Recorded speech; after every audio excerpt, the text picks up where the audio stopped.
Bilang isang vlogger, palagi kong kailangang pasayahin ang aking mga taga-subaybay. Sinasabi nila sa akin na wala akong sense sa fashion, hindi ako marunong magdisenyo at ang kaya ko lang daw ay pedicure at patolohiya.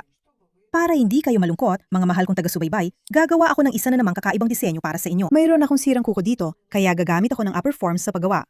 At ngayon, para sa extension ng dalawang kuko ngayon, gagamitin ko ang teknik na base layer. Dahil magiging manipis ang aking padloshka, gagamit ako ng napakatibay na gel.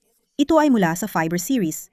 Ito ang gel na may taglay na fiberglass na siyang mapapalakas at magpapatibay sa ating free edge.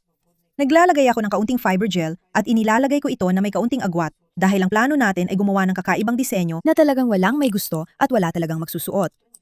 Naidikit na natin ang upper form at lilipat na tayo sa pag-file. Gagamitin ko ang drill para i-file ang bahagi ng dugtungan at gamit ang nail file, lilinisin ko ang mga gilid. Para magmukhang sobrang baduy ang disenyo, kukuha ako ng matingkad na kulay na siguradong walang gagamit. Ang matingkad kong kulay ay sobrang makapal kaya hindi ko ito ginagamit direkta mula sa bote, kundi gamit ang brush ng gel. Susunod, gamit ang gradient brush, ikakala ko ang kulay ng sobrang pino. Nagdesisyon akong uliting gamit ang pangalawang layer dahil hindi ko talaga nakakaya sa isang beses lang. Pinatuyo ko gamit ang maliit na ilaw para hindi kumalat kasi hindi ako marunong gumawa ng malinis na manicure, siguradong kakalat lahat. Susunod, gagawa ako ng timpla. Meron akong base at iminika sa ikatlong shade, matingkad, puti at maganda. At isa pang walang lasa na shade mula sa iminika. Sobrang kapal nito, kaya magdadagdag lang ako ng kaunting patak. Gamit ang spatula sa poly palette, paghahaluin ko ang dalawang shade para makuha ko ang gustong kulay ng base. Para mas matibay, magdadagdag ako ng ultra transparent na modeling gel. Itim ang loob ng lalagyan, kaya hindi mo makikita ang pagiging transparent nito. Ipinapakita ko sa spatula, at by the way, napaka-kumbinyente na consistency nito, sapat na malabnaw. Idinadagdag ko ito sa poly palette at hinahalo ulit lahat. Para walang bula, hinahagod ko lahat gamit ang spatula. Pagkatapos nito, maglalagay ako ng manipis na layer para makagawa ng wet look. Pero mag-iiwan ako ng kaunting pagitan. Para hindi lumitaw ang hindi magandang kulay na parang kalawang malapit sa cuticle.